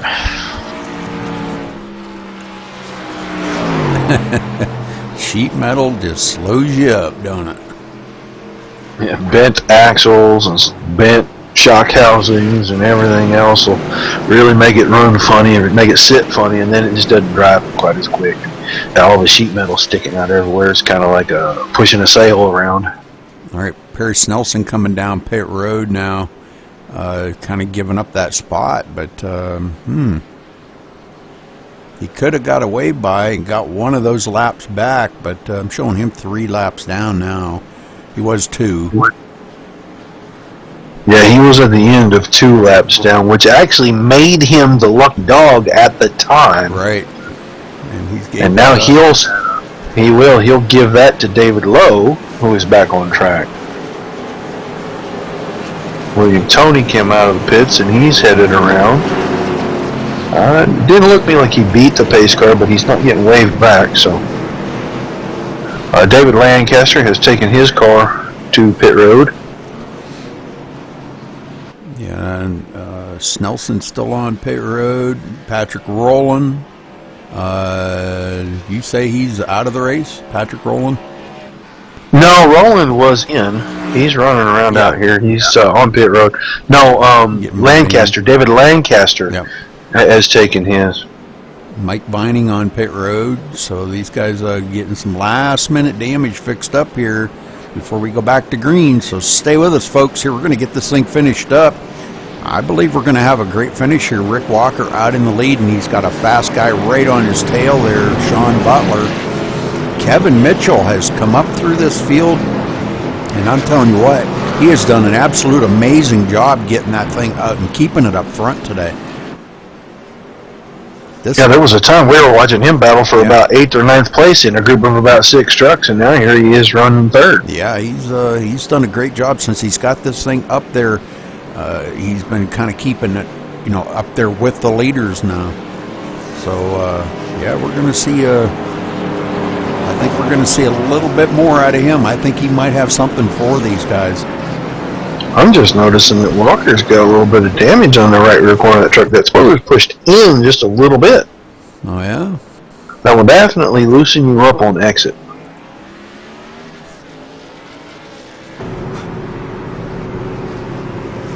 You say right rear? Yeah, on Walker's truck? Yeah. Yeah, I'm seeing that spoiler pushed in just a little. Oh, I'm not seeing any damage here. Maybe it's a iRacing glitch. Yeah, probably. Well, if you're not seeing any, we're going to say you don't have none. Well, I don't know. I want to go with that, because he's been fast all race, and a little bit of damage here really can affect you quite a bit. And with that right rear corner pushed around, it'll really make you loose on exits. And I don't see anything on the front of that truck either. Looking here, no damage on the front either. So I think both of our leaders got pretty clean trucks here, getting ready to go back to green. It looks like our top 4, maybe even the top 5, none of them have any damage at all that I can see. Bobreski's the first one, I think, maybe that really has damage, if Walker's is a glitch to me. Well, Roger, get ready to call this down, because I believe this could be our last caution. They're going to get the green on 12 to go. 12 laps to finish this thing up. Are you trying to jinx this? No. We were jinxing them last night, weren't we? Oh, man, we jinxed them Friday night for sure. Or Friday night, yeah. Well, this top 5 is not too different, but seeing Robleski, McCune, Brandon Thomas, Kevin Mitchell all up here behind Walker and Butler, who've been the class of the field, the race for third definitely is going to be interesting. And these guys are laying way back off of that pace car. Well, then it's not such a shock when the pace car drops, which is about to happen. And we will have green flag in the air, restart lap 54. Good restart, nice and even. Yeah, Walker's got to be good through one here. He wants to hold that top position. And Danny McCoon right on their tail, now tucking in behind Rick Walker. Sean up on that high side by himself. But we know what that high side can do for you. He gets a great run, and he's probably going to prevail on it. He does. Rick Walker just can't hang with him on that low line like that. Robleski got a good run, but he had to check because he got just a little tight there. Gale really pressing on action right here, hard. Back there for about 6th. Yeah, Dave Smith lost about 3 or 4 positions on that. We got a wreck in the tunnel turn. Roy Hall got into the back of Jason Sizlove, and that collected another truck who was already in the wall. Oh, man. Bringing out the caution once again here. I think it was Costa that was up in the wall. I think he saw that and went up high, and it just pulled him into the wall. Yeah, that's what happened there, and he ended up in that thing all mashed up. Everybody else missed, so it was just the 3 trucks. All right, well, not what we wanted to see. Didn't want to see another caution right away, but, that's usually when we see it, is when everybody gets bunched back up again, everybody trying to get every available position that they can get. Cautions breed cautions, as we always say. Oh, yeah. I don't think the 07 is extremely happy with the 28. He's been up there kind of giving him the business, letting him know that that was a little too aggressive right there. Because he made a heck of a pass, but he really pressed the issue when he was trying to get inside of Brandon Thomas there.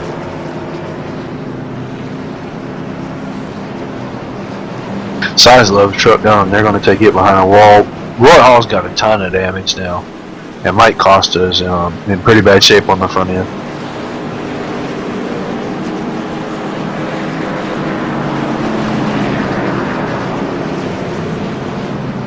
Yeah, Costa's truck the front end is just beaten up bad.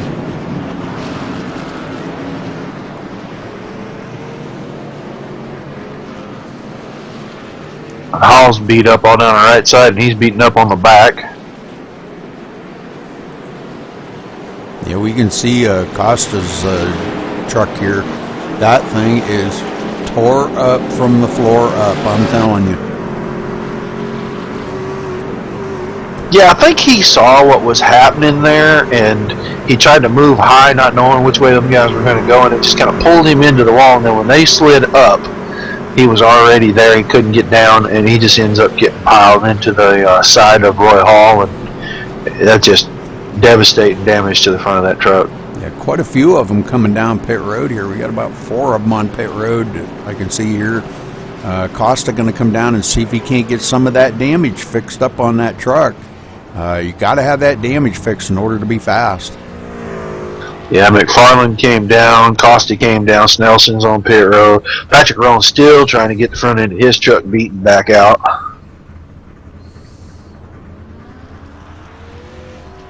Costa sitting. William Tony, the lucky dog, was that correct, or was I wrong? I would say you're probably right. I haven't seen him take that wave around as of yet. I see Sizlove has taken his car behind the wall, so that's going to leave us with 16 trucks out on the track yet. Yeah, his engine let go when he hit the wall. I saw that.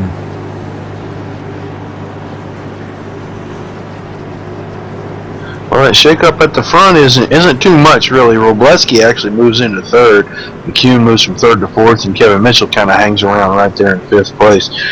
The big loser on the restart ended up being Brandon Thomas. He restarted 5th there. He's back to 7th, and we didn't even get a full lap in. But Cale Gale was our big mover. I think he restarted about 12th, and he's up to 6th. Like I said, before the caution came out, he made a couple of really aggressive moves to get there, but hey, it's down to the end, and you got to make some kind of move to go forward. Yeah, here we are, 10 to go right now, coming to 9 to go. And I would say we're probably going to get the green flag on about 7 to go. Sounds right. Let's hope we get 7 laps of green racing, and that'll really change things. This place is big. 7 laps is a long time here. Unless the lights go off on the pace car this time by, that'll put us at 8 to go. Nope, lights are still on the pace car, so we'll get the green flag with 7 laps to go, and hopefully, Roger, we can get that thing in with 7 green flag laps. I think they'll get 6, won't they? We have 9 now, don't we? Yeah. Okay. And my miscount.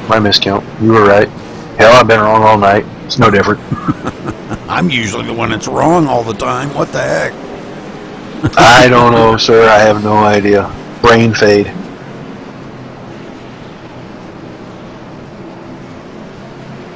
But I think we're going to have a pretty good matchup here. Robleski being pretty strong all night long. We have seen him up here.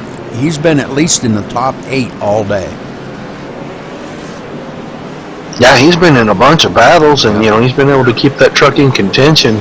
We're just going to have to see that the guy that's going to come hard, come fast, that's going to be Cale Gale. We're going to have to kind of try to keep a watchful eye on him as we watch these guys at the front battle out. But yeah, I think if it stays green, he's going to end up being in the mix for maybe the top 3 here. Yeah, we'll kind of keep an eye on him. Brandon Thomas going to be restarting behind him, actually in 7th place there. And Brandon not the greatest here tonight, not having a very good night, but here he is running in the 7th spot. So if he pulls out a top 10 finish out of this, I think he's going to be happy with that. Yeah, I would agree. He just wasn't happy with his truck tonight at all. And for him to pull out a top 10, I think he'll just be tickled to death. Yeah, I think you're right. I think their Silver Dog is just going to be happy to get out of here still running. Yeah.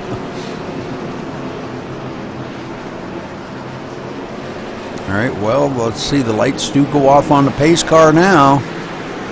And everybody going to start doubling up here. Roger, I'll go ahead and call this down, hopefully for the very last time here tonight. And we'll get this thing in. Looking back real quick here, this is caution number 6. We've had 11 different lead changes. Sean Butler's led the most laps here tonight with 43 laps. Rick Walker's led 10. Cale Gale's led 1. Brandon Thomas has led 1. Mike Mining's led 2. I think that was all of our leaders.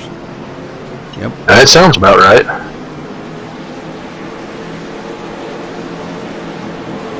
So, yeah, okay. Ready to get this thing back under green and get it rolling here once again. I have a real issue with guys getting lined up right here right now, it looks like. These guys there was a scoring error and they're trying to get people in the right place, so.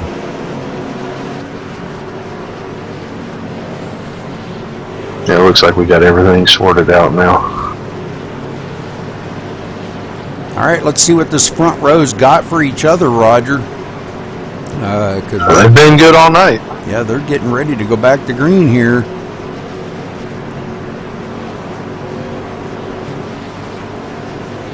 Still got, 14 trucks on the lead lap and 17 on the track? Yep. That sounds right. 14 on the lead lap. Mike Costa, the last one on the lead lap. Okay, everybody tightening up the field here, knowing that they've only going to have 7 laps to finish this thing up. And I'll tell you what, everybody fighting for that top position. Pace car getting ready to duck off. Green flag flies. And here we go. Pretty even start. Let's see if that top lane can prevail like it has all night long down here. See if Walker can drive it down in there and force Butler to stay down lower. If Butler just bombs it down in there and slides up. Looks like Butler is going to, and Robleski, look at Robleski sticking that nose in underneath them. Oh, Walker in the wall hard. Oh, he hit the wall a ton. He has got so much front damage on that, he is going to go backwards real fast. Yep. McHugh's got him. Gale's going to get him.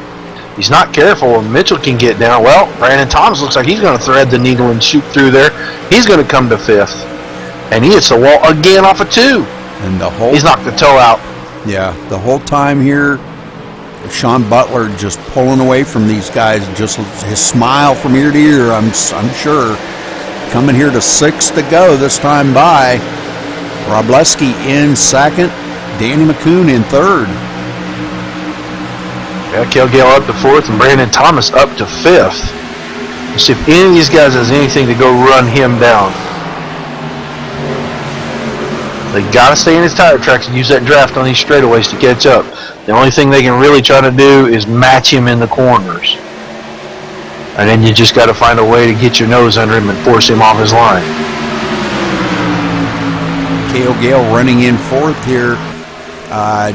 Not sure if he's driving that line like everybody else is. Excuse me. He's got just a little bit different line in some of these turns than the other drivers I've noticed, and he does like to keep it down a little lower than everybody else. You see him coming down low in turn 3. And I don't know if that's benefiting him or not. Really, he's not losing ground, but he's not gaining anything. Right. Yeah, that's what I think. It's whatever he gains on the straightaway, he's losing right there in turn 3. That's his killer. He really likes to hold it down on the bottom, and the bottom lane is just not the lane. It's so rough in these turns. Well, Robleski and McCune are coming, and McCune loses a little right there in 1, but Robleski's right there now on Butler. Yeah, this about could 4.5 laps to go here, Rudy, and this is going to be a battle. Yeah, this could be the battle right here for the win. Now, do they have a rule that if you get under 5 to go, they keep going, or what? No. Okay. That's good. Boy, that really messes up my scoring when they do that. Because then... Oh, I would imagine so. It doesn't... I don't have... when I pop up the winner, it's not the right winner. Because of the black flag, you know. Now, Robleski's got to run. Will he go for it here?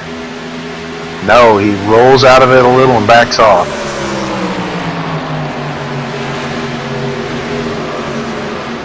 He's going to have to get just a little better run somewhere. He doesn't want to dive it down in there, I'm sure, until the last lap. But McCune real loose off of 1 there, and that broke his momentum. And here comes Cale Gale. Yep. Cale Gale gets a good run on the inside now going into turn 2. Let's see if he can hold it, because he's got, yeah, he does get by him. Had Danny McCoon pinched out to that outside, and you just can't get a good bite out there at all. You don't want to be there in 2 for sure. Everywhere else, you're okay. Brandon Thomas. Robleski lost a lot of room to Sean Butler on that last lap. Brandon Thomas now taking a peek on the inside of Danny McCoon as they go side by side down the front stretch here. Just that little bit that Danny got loose, boy, that cost him a ton right there. But Brandon just not strong enough to get by him on the front stretch. Yeah, I think he's worried about getting loose and getting into his teammate there, so they're just gonna set it up and try to get to the finish here. Robleski's starting to inch back, but man, he's running out of time quick. They're coming down to 2 to go here, and he lost a bunch of time on that lap. We were watching that battle for 3rd, and he's starting to get it back, but I'm afraid he's gonna run out of time. Is what I'm afraid. And he was really loose coming off of 2 that time, and boy, he wiggled a little bit. And that cost him more momentum. And Sean just, loving every minute of that. That every time he sees Robleski get a little bit loose, Sean just keeps right on pulling away. Yeah, rack, and that's your race, folks. There's your top 3. There it is, right there. Let's see. Oh, that looks like Patrick Rowland again. And Rick Walker got into it, looks like. He went down in there, and that truck just did not turn, and he got in the side of Rowland. Oh, and then he gets right down in front of the 17 truck of Stone. Wow. So Butler's going to win it, Robleski second, and Cale Gale third. What a comeback by Cale Gale. Like David Lowe got a really good run coming off of 2 that time and got by Patrick. But yeah, Rick Walker just powering it in there and going right up into Patrick Rowland. Wow. So Rick been pretty much overdriving the turns a little tonight. What's up with that? Well, he overdrove that one that got him in the fence, and then the next corner he was a little snug and got it into the fence again, and it knocked the toe out. And from then, that truck just ain't going to drive right. And he was just trying to get too much out of a bad truck. Well, they're on their final lap here. We'll finish under caution. Looks like we're going to have Sean Butler, Dave Robleski, and Cale Gale finishing in the top 3 here tonight. Yeah, nice recovery by Gale to end up with that top 3 position there. Well, let's, I know it might be a little early, but let's see if we can't get down there and get a word in with Sean Butler as soon as everybody gets done chatting with him here.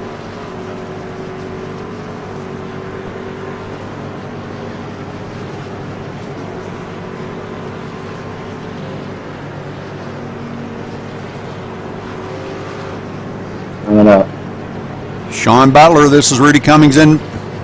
How did one come in? Oh, they're not They're not done chatting just yet.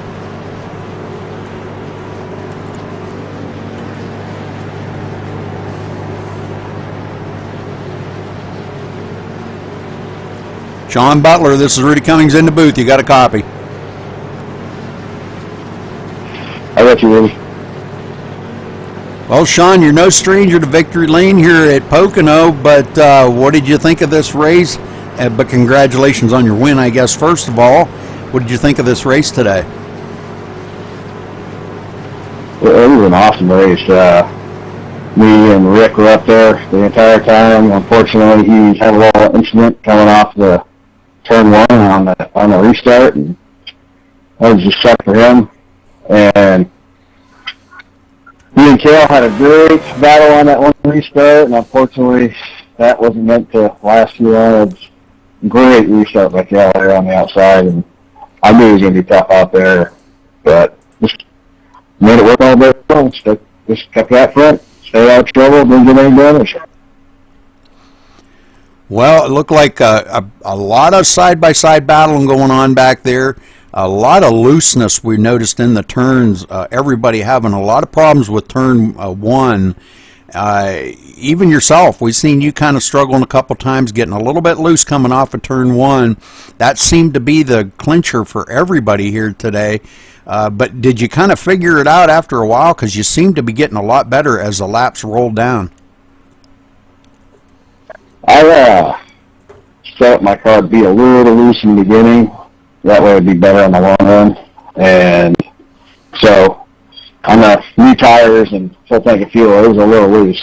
So, but once we get some laps on it and everything, it was a really good driving car. And so I think Patrick, we worked a lot in practice trying to work on the setup and everything, and it was just a great overall day here. Absolutely, Sean. Well, again, congratulations on your win. Great race out there by you, and you want to give a thank you out to anybody? Well, thank you guys for doing a great job out there in the booth. I know you guys do it, and like I said, just want to thank Patrick for working with me on the setups there, and Cale for doing a good race. I wish we could have raced it out up there, not one restart, but wasn't meant to be what he said, so. All right, Sean, thanks a lot, and congratulations again on your win. Back to you, Roger. Dave Robleski, you got a copy? Gotcha, Roger. Hey, buddy, I knew it wouldn't be too long when you made your return that we'd be talking to you on the podium. And congratulations on the second place finish tonight. We watched you run back, between 5th and 8th place a lot of the time, and you were in some really good battles. And to end up second here, you got to be pretty satisfied with that. Kind of walk us through your race, if you don't mind. Yeah, thanks, Roger. Patience. Pretty much guys around me race nice and clean, give and take. Somebody got inside of me, I let them go, make the pass, and fight for it later, and just stayed out of wrecks. And that was pretty good on the short run. I don't know how long it would have lasted on the long run, how good it would have been. Well, coming down to the end there, you really, several times you put a little pressure on Butler, and I kind of got the impression you were just trying to size him up, figure out where the weak spot was. You had great runs a couple times going down the front stretch and just didn't push the issue at all. Did you have a plan if it stayed green to try to make a late race run at him right there? Yeah, that's pretty much what I was doing, was sizing him up, and I did get a nice run out of 1 and could have gone inside of him. Going down the front stretch in between 1 and 2. But, yeah, I didn't want to push the issue. Entry into 2 would have probably wrecked us both, so I just backed off, and I was going to try to take him out of 2 or 3. I had good runs on him there, but with right before the yellow came out, I pushed into 2, and then again in 3, I just drove it too hard, and I would have never had nothing for him. I think he was .04 up on me at that time, or .4. Well, still a great finish. Second place, it's not the winner, but it's really good, and it's the first race that seems to put you in a good position here. Congrats on that again, and is there anybody you need to give a special thank you to tonight? Yes, thanks, Raj. I'd like to thank my girlfriend for making this happen. Thanks. All right, your second place finisher, Dave Robleski, and I believe, Rudy, you got Cale Gale? Yes, sir. Cale Gale, this is Rudy Cummings up in the booth. You got a copy? Yes, sir. Cale, hey, thanks for running with us here at Midnight Motorsports. Appreciate it, buddy. Congratulations on your third place finish. Tell us about your race today. Oh, it was interesting. I ain't run Pocono in about 2 years, I think. So, and I didn't practice at all. But Patrick was sent me a setup that was really good. So that was a lot of fun. Well, it looked like a lot of bumping and banging going on out there. Everybody kind of being pretty aggressive. But you get that here at Pocono, a lot of loose turns. It seemed like turn 1 seemed to be the grabber for everybody. I noticed you were running a little bit lower line than a lot of the folks. Did you find a little more bite down there than what the other guys were finding? Well, it just seemed like the setup seemed to get some good drive off the corner. It seemed to be a little bit too tight on the top. I did try freeing it up one run, and it was a little bit too loose on exit. I don't know. I just found the happy medium there on the bottom. So that's where I was trying to run. Seemed like I could make some time up every now and then on the exit. Well, overall, what do you think of this race? Do you think it was a pretty good matchup out here, pretty good bunch of guys to run with? Yeah, most definitely. Seems like a fun little league for everybody to run in. I had a lot of fun running, and maybe I'll show back up when it's a little bit different than Pocono. Pocono's definitely not my favorite racetrack. Yeah, I think everybody kind of cringes a little bit when they hear the word Pocono. The Tricky Triangle kind of does have a tendency to do a lot of damage on a lot of good runners out here, and it's a tough track. There's just no getting around it. It's a very tough, tricky triangle for about any mod that you run out here. So, but anyhow, thanks a lot there, Cale, for talking with us, and congratulations on your third place finish. Do you want to give a special wave out to anybody that could be watching? No, just a good race to Sean there. He ran a really good race, and also to Rick too. And David, he's a smart driver there. He did a good job. But it was pretty fun to be a part of. I'll try to do it again. All right. Thanks a lot again, Cale, and congratulations, buddy. All right, let's go down through the rundown here real quick, Roger, and we'll get some last-minute comments on this race. Sean Butler coming home the winner here tonight. David Robleski finishing right behind him in second place. It finishes under caution, of course. Cale Gale in third. Danny McCoon, great run for Danny, kept it up there, actually probably almost in the top 5 all day long. 3/4 of the race anyhow. Brandon Thomas, great finish for Brandon, coming home 5th. Wasn't real happy with his setup out there tonight, but brings it home 5th. Kevin Mitchell 6th. Timmy McFarlane in 7th. And Dave Smith 8th. Mike Vining 9th. Rick Walker after that late, bringing out that last caution there, him and Patrick Rowland getting together. He did wind up bringing it home 10th, so great finish for Rick after being up there in the front all day battling with Sean Butler. Roger? Nicholas Stone was going to bring it home 11th tonight. Mike costed 12th. Patrick Rowland, you just mentioned in that last lap incident, or the 2 laps to the end incident there, he's going to finish 13th. Roy Hall, 14th. David Lowe, 15th. The 16th position went to William Toney. Perry Snelson in 17th. Jason Sizlove ends his night in the 18th position. David Lancaster in 19th. And Stephen Pearson, 20th. Rudy? All right, Sam Henry finishing 21st. Chris Pence 22nd, and Vernon Margam in 23rd, and Frank Reese rounding out the field in 24th. So, all right, Roger, any last-minute comments on this race? Some good racing, some great side-by-side, a lot of battling back and forth. We got to see a bunch of passing. Several lead changes. I mean, Sean Butler just strong all night. He ran a really good race. He got a couple of challenges there. I think Walker probably had one of the best shots at him, and that mental mistake that you make, he ends up costing himself clear back to 10th position.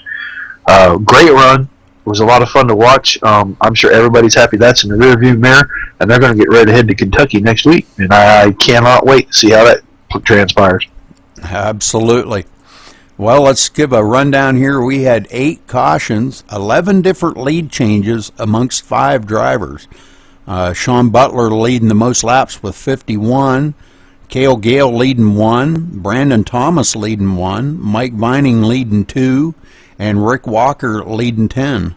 So great race out here. Congratulations again to our winner here tonight, Sean Butler, at Pocono. It was the RPM Pocono 65. And again, Roger, I'd like to give a quick shout out to our buddy that's in the hospital there, Johnny G. If you're still watching, get well soon, brother, and hope to see you on the track soon. And tune in, let's see, tomorrow night we have another broadcast at MaxSpeedTV. So tune in tomorrow night about 7:30 p.m. Eastern Time here at MaxSpeedTV. And we'll be signing off, and we'll see you tomorrow.